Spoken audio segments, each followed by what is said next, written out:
ആകാശവാണി കണ്ണൂർ.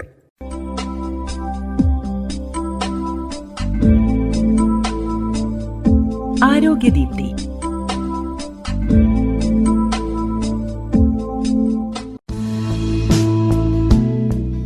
ഇന്ന് മാർച്ച് 20 ലോക വദനാരോഗ്യ ദിനം. ഇതോടനുബന്ധിച്ച് കണ്ണൂർ ജില്ലാ ആശുപത്രിയിലെ senior dental hygienist Ajayakumar Karivellur സംസാരിക്കുന്നതാണ് ഇന്ന് ആരോഗ്യദീപ്തിയിൽ.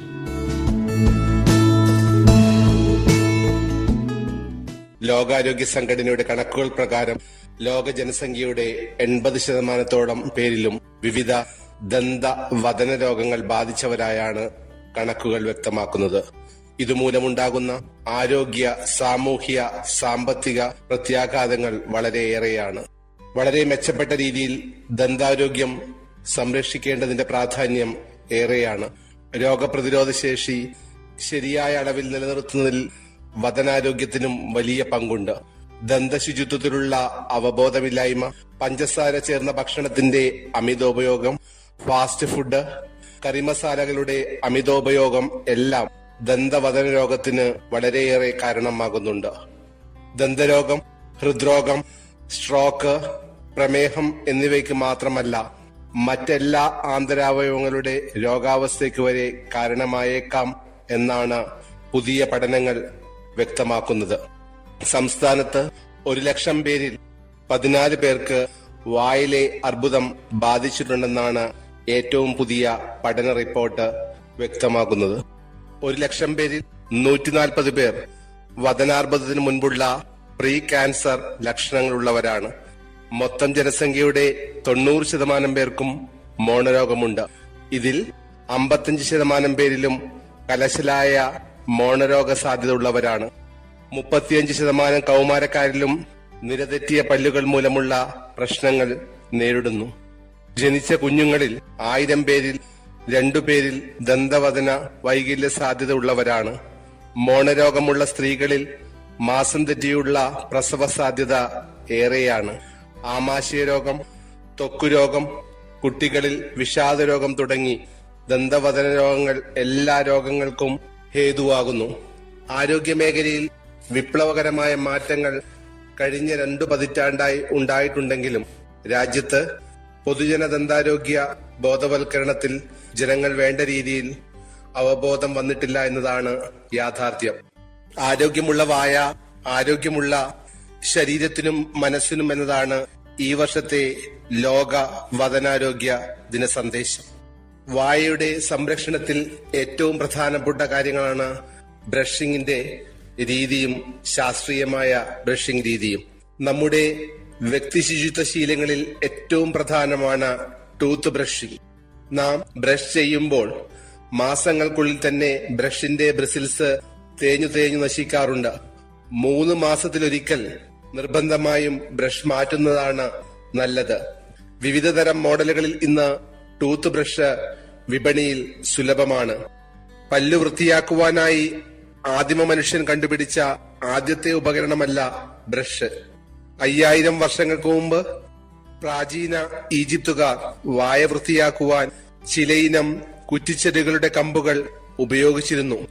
പിന്നീട് ചൈനയിലും ഇന്ത്യയിലും വിവിധ രീതിയിലുള്ള ടൂത്ത് ബ്രഷുകൾ പോലുള്ള സ്റ്റിക്കുകൾ ഉപയോഗിക്കാൻ തുടങ്ങി. എന്നാൽ ഇന്നു കാണുന്ന നാരുള്ള ടൂത്ത് ബ്രഷുകൾ ആദ്യമായി ഉപയോഗിച്ചത് നൂറ്റാണ്ടുകൾക്ക് മുമ്പ് ചൈനക്കാരാണ്. ബ്രിട്ടീഷ് പൗരനായ വില്യം ആസിഡ് ആണ് ആദ്യത്തെ ടൂത്ത് ബ്രഷ് നിർമ്മിച്ചത്. എല്ലിൻ കഷ്ണത്തിന്മേൽ മൃഗരോമങ്ങൾ വച്ചുപിടിപ്പിച്ചായിരുന്നു അത്. പിന്നീട് മരവും ലോഹവും ഒക്കെ ഉപയോഗിച്ചുള്ള ടൂത്ത് ബ്രഷുകൾ രംഗത്തെത്തി. ബ്രഷ് ചെയ്യുമ്പോൾ ഇനി ഈ കാര്യങ്ങൾ മറക്കരുത്. മനുഷ്യന്റെ പ്രധാനപ്പെട്ട ആരോഗ്യശീലങ്ങളിൽ ഒന്നാണ് ബ്രഷിംഗ്. ബ്രഷിംഗ് ചെയ്യുമ്പോൾ ശാസ്ത്രീയമായ രീതി പരിപാലിക്കുന്നതിന് നാം പ്രത്യേകം ശ്രദ്ധിക്കേണ്ടതുണ്ട്.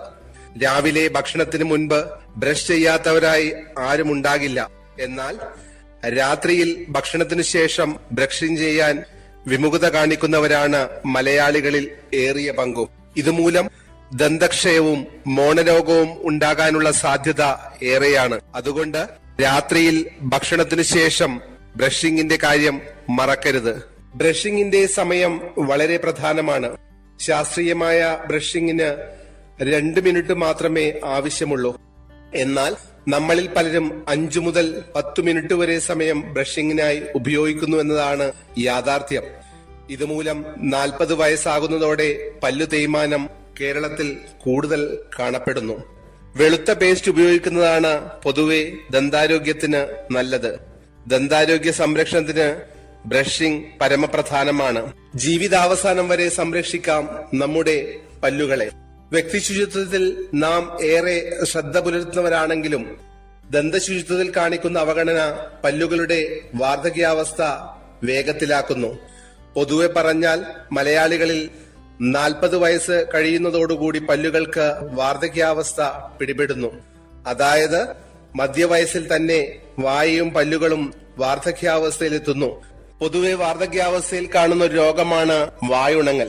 പ്രത്യേകിച്ച് രക്തസമ്മർദ്ദം, പ്രമേഹം തുടങ്ങി വിവിധ രോഗങ്ങൾക്കുള്ള ഔഷധങ്ങളുടെ ഉപയോഗം കൂടിയാകുമ്പോൾ വായുണങ്ങലിന്റെ തീവ്രത വർദ്ധിക്കുന്നു.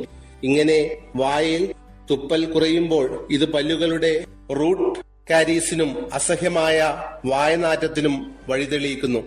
അതിനാൽ വായുണങ്ങൽ തടയാൻ പ്രത്യേകം ശ്രദ്ധിക്കണം. കൂടുതൽ വെള്ളം കുടിക്കുന്നത് ശീലമാക്കുക. അതോടൊപ്പം വായുണങ്ങൽ തടയാൻ പ്രത്യേകതരം കൃത്രിമമായ സലൈവയും ഇന്ന് വിപണിയിൽ ലഭ്യമാണ്. പ്രമേഹവും മോണരോഗവും അഭേദ്യമായി ബന്ധപ്പെട്ട് കിടക്കുന്നു. ഇന്ന് ഏറ്റവും അധികം ആൾക്കാരിൽ പിടിപെട്ടിട്ടുള്ള ഒരു രോഗമാണ് പ്രമേഹം. പ്രമേഹവുമായി ബന്ധപ്പെട്ട് രൂപാന്തരപ്പെടുന്ന മോണരോഗം വായിൽ ഒരുതരം ചെടിപ്പിക്കുന്ന മണം ഉണ്ടാക്കുന്നു. ഇത്തരക്കാരിൽ പലപ്പോഴും രാവിലെയും മറ്റു ഉറങ്ങി എഴുന്നേൽക്കുമ്പോഴും പല്ലിലും വായയിലും രക്തം കട്ടകെട്ടി കിടക്കുന്നതായി കാണപ്പെടുന്നു. അതോടൊപ്പം മോണരോഗം കലശലായ ഇത്തരക്കാരിൽ പല്ലുകൾ ഇളകിയാടുന്നതും സ്വാഭാവികമാണ്.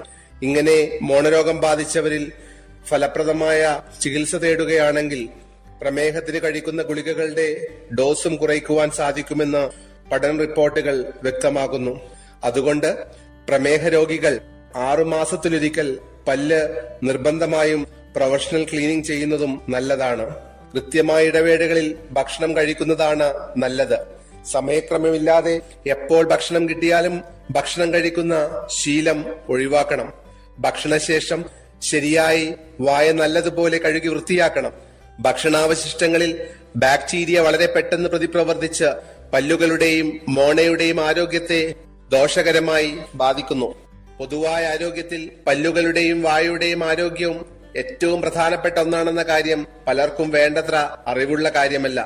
പല്ലുകളെയും മോണയെയും ബാധിക്കുന്ന ഓരോ രോഗങ്ങളും മറ്റവയവങ്ങളെ കൂടി ബാധിക്കും. ശരീരത്തിന്റെ മൊത്തം ആരോഗ്യം പരിരക്ഷിക്കുന്നതിൽ ശരിയായ ദന്തപരിപാലനവും ദന്ത സംരക്ഷണവും വളരെ പ്രധാനമാണ്. ദന്തക്ഷയവും മോണരോഗങ്ങളും ഉണ്ടാകാനുള്ള കാരണങ്ങളിൽ നാം കഴിക്കുന്ന ഭക്ഷണത്തിനും വളരെ പ്രധാന പങ്കുണ്ട്. വിറ്റാമിനുകളും ധാതുക്കളും ധാരാളം അടങ്ങിയ ഫ്രൂട്ട്സും പഴവർഗ്ഗങ്ങളും മലക്കറികളും ദന്താരോഗ്യത്തിനു മാത്രമല്ല ശരീരത്തിന്റെ മൊത്തം ആരോഗ്യത്തിനും നല്ലതാണ്. നമ്മുടെ വായയെയും പല്ലുകളെയും ശരിയായ രീതിയിൽ നല്ല ആരോഗ്യത്തോടെ സംരക്ഷിക്കേണ്ടതിന്റെ ഉത്തരവാദിത്വം നമുക്കുണ്ട്. ശരിയായ ദന്തപരിചരണത്തിലൂടെ വായയുടെ ആരോഗ്യം ഒരു പരിധിവരെ പൂർണ്ണമായും സംരക്ഷിക്കുവാൻ നമുക്ക് സാധിക്കും. ദന്തവദനരോഗമില്ലാത്ത ഒരു പുതുതലമുറയെ വാർത്തെടുക്കുന്നതിന് ഈ വദനാരോഗ്യ ദിനത്തിൽ നമുക്ക് പ്രതിജ്ഞ ചെയ്യാം.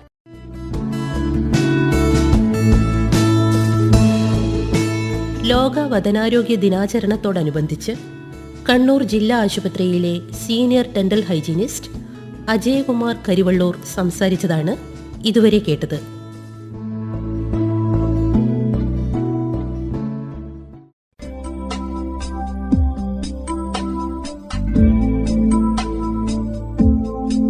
ആരോഗ്യദീപ്തി തിങ്കൾ മുതൽ ശനി വരെ ഉച്ചയ്ക്ക് 12:40.